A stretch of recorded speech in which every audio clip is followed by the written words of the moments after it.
Video کو like کر کے آگے شیئر ضرور کر دینا۔ کہ وہاں تو دو کی جگہ نہیں، نہ وہاں ہواؤں کا گزر، نہ وہاں فضاؤں کا گزر، نہ وہاں سوچ کا گزر، نہ وہاں فکر کا گزر، وہاں تو جا ہی نہیں توئی کی، وہاں تو ہو نہیں سکتے، تو یہ بھی نہیں کہتے کہ وہ تھے اور یہ بھی نہیں کہتے کہ وہ نہ تھے، وہی ہے اول، وہی ہے آخر، وہی ہے ظاہر، وہی ہے باطن، اسی کے جلوے، اسی سے ملنے، اسی سے اس کی طرف گئے تھے۔ اتنا قرب عطا کیا کہ سارے قرب کے فاصلے ختم ہو گئے۔ جہاں وسط و فرقت گلے ملتے ہیں وہ مصطفیٰ کی معراج ہے، جہاں پر شان بے نیازی بھی شوق لقاء ظاہر کرتی ہے وہ مصطفیٰ جان رحمت کی معراج ہے۔ اللہ اکبر۔ بس ہم اتنا کہہ سکتے ہیں کہ بحر معانی میں ایک قطرہ تھا جو فنا ہو گیا، اس مبدأ فیاض میں وہ قطرہ فنا ہو گیا۔ بس اتنا ہی کہہ سکتے تھے، کتنا ہی کہہ سکتے ہیں کہ ذات مصطفیٰ، ذات خدا میں مقام فنائیت حاصل کر چکی، اتنا قریب بلایا اور بلا کر کے نماز جیسا تحفہ عطا کیا۔ 50 نمازیں دی، پھر اس کو رسول اعظم نے بار بار جا کر کے 5 کروائی۔ میرا عنوان نماز نہیں، نماز سے متعلق ایک عنوان ہے جو اس دور کی بہت سلگتی ہوئی ضرورت ہے، لیکن اس وقت بات آئی ہے تو عرض کر دوں۔ میرے پیارے آقا علیہ السلام کے پیارے دیوانوں، ابھی معراج النبی کا مہینہ بہت قریب سے قریب تر ہے۔ جب آقا کی معراج کے دن آئیں گے تو کوئی کہے گا، اماں عائشہ کہتی ہے کہ حضور علیہ السلام نے اللہ کا دیدار نہیں کیا، ابھی تو ان کا جسم میرے بستر سے غائب بھی نہ ہوا تھا کہ حضور کی معراج ختم ہو گئی تھی۔ اور پھر اس کے بعد ان احادیث کو پیش کر کے لوگوں کو گمراہ کیا جاتا ہے۔ میرے پیارے آقا علیہ السلام کے پیارے دیوانوں، لیکن ان لوگوں کو پتا نہیں آقا کریم کی ایک معراج نہیں ہے۔ اللہ نے اپنے حبیب علیہ السلام کو 34 مرتبہ معراج عطا فرمائی۔ جو معراج ہم مناتے ہیں وہ معراج مکے کی معراج ہے، وہ معراج 27 رجب کی معراج ہے، وہ معراج ہجرت سے 1 سال پہلے کی معراج ہے۔ اور سارے سیرت نگار اور مورخین اس بات پر متفق ہے کہ حضور سید عالم کی وہ جسمانی معراج جس کو امت مناتی ہے، ان دنوں اماں عائشہ صدیقہ حضور کے گھر آئی نہ تھی۔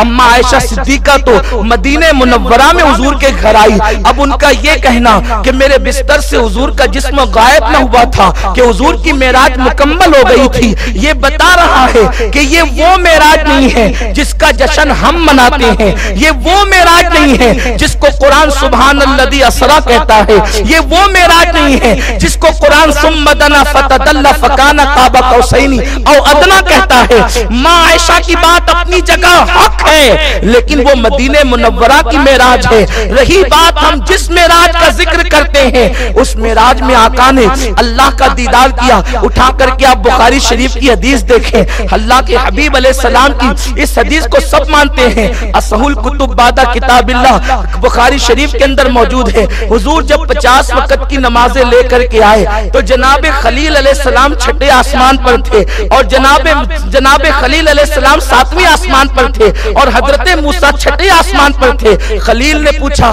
اللہ نے آپ کی امت کو کیا دیا؟ حضور علیہ السلام نے فرمایا 50 وقت کی نمازیں۔ خلیل نے کچھ نہیں کہا، اس کی وجہ یہ ہے خلیل کہتے ہی اس کو ہیں، جو محبوب کہہ دے اسی پہ راضی ہو جائے، تو 50 سن کر کے یہ راضی ہو گئے، اس لیے کہ خلیل تھے۔ لیکن مقام کلیم ہے، وہاں پر کلام کا مقام ہے۔ جب چھٹے آسمان پر آئے تو آقا کریم سے عرض کرتے ہیں اے محمد آپ اپنے رب کی طرف لوٹ جائیں، ارجع الی ربک فرمایا، آپ اپنے رب کی طرف لوٹ جائیں۔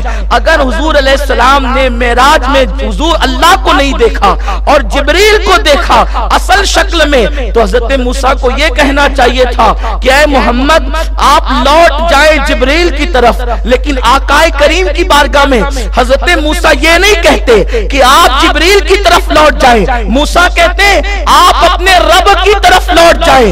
اب لوٹ جائیں کس کو کہتے ہیں؟ جب اجتماع ختم ہوگا تو یہاں سے بلبلے باغ مدینہ اعلان کریں گے اب آپ اپنے گھروں کو لوٹ جائیں۔ اس کا مطلب یہ ہے آپ صبح آئے تھے کہاں سے؟ اپنے گھر سے۔ دوپہر کو آئے تھے کہاں سے؟ اپنے گھر سے۔ شام کو آئے ہیں کہاں سے؟ اپنے گھر سے۔ تو آدمی جہاں سے آتا ہے وہیں پر لوٹتا ہے۔ تو حضرت موسیٰ کہتے ہیں اے محمد لوٹ جائیے اپنے رب کی طرف۔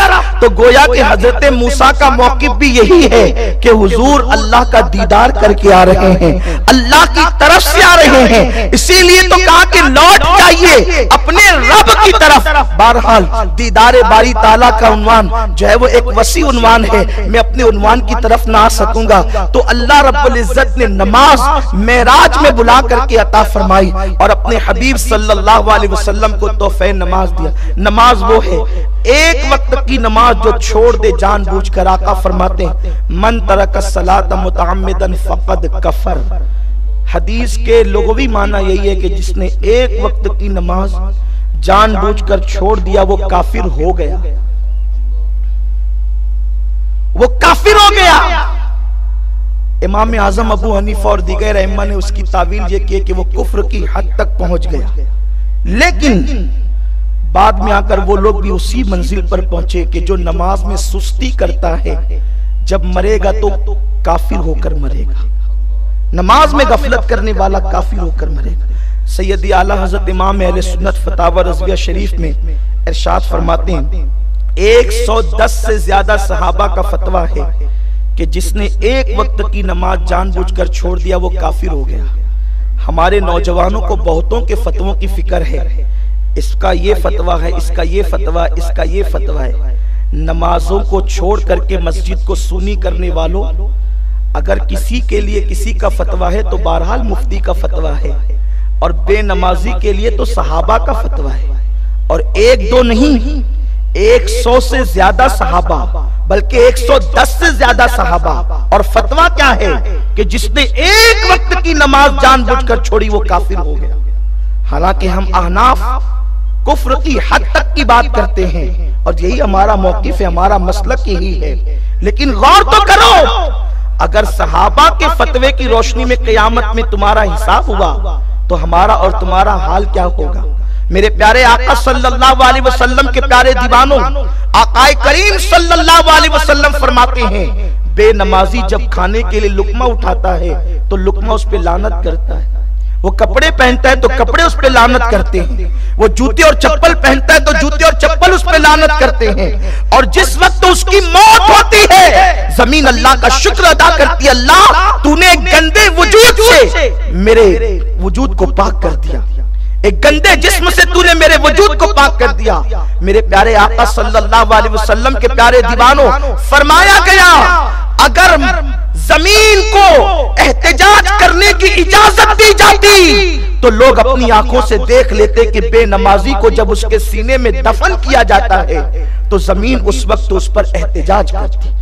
امام المتکلمین مولانا نقی علی خان رحمۃ اللہ علیہ فرماتے ہیں کہ بعض شواف علماء نے یہ فتویٰ دیا ہے کہ جب بے نمازی مر جائے تو اونٹ کے کوہان کی طرح اس کی قبر نہ بناؤ بلکہ اس کی قبر کو زمین کے برابر کر دو تاکہ لوگوں کو پتا چلے کہ بے نمازی کا انجام کیا ہے۔ میرے پیارے آقا صلی اللہ علیہ وسلم کے پیارے دیوانوں، سرکار غوث العظم دستگیر رضی اللہ تعالیٰ عنہ فرماتے ہیں کہ جس نے ایک وقت کی نماز جان بوجھ کر چھوڑ دی وہ کافر ہو گیا، بلکہ سرکار غوث العظم دستگیر یہاں تک ارشاد فرماتے ہیں کہ بے نمازی اگر مر جائے اسے مسلمانوں کے قبرستان میں دفن نہ کرو۔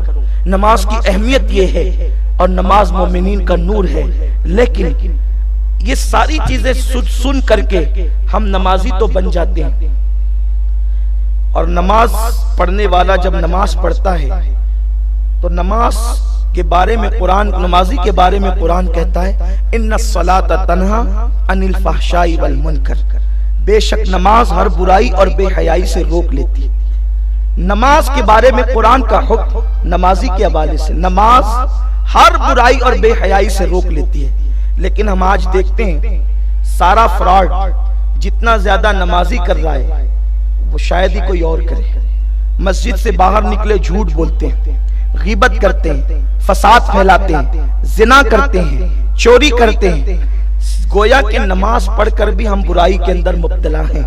آقا کریم صلی اللہ علیہ وسلم کی ایک حدیث پاک، آقا کریم صلی اللہ علیہ وسلم فرماتے ہیں جس کی نماز اسے گناہوں سے نہ روکے گی اس کی نماز اس بندے کو اللہ سے دور کر دے گی۔ نماز دو کام کرتی ہے، یا تو گناہ سے روک لیتی ہے یا تو اللہ سے دور کر دیتی ہے۔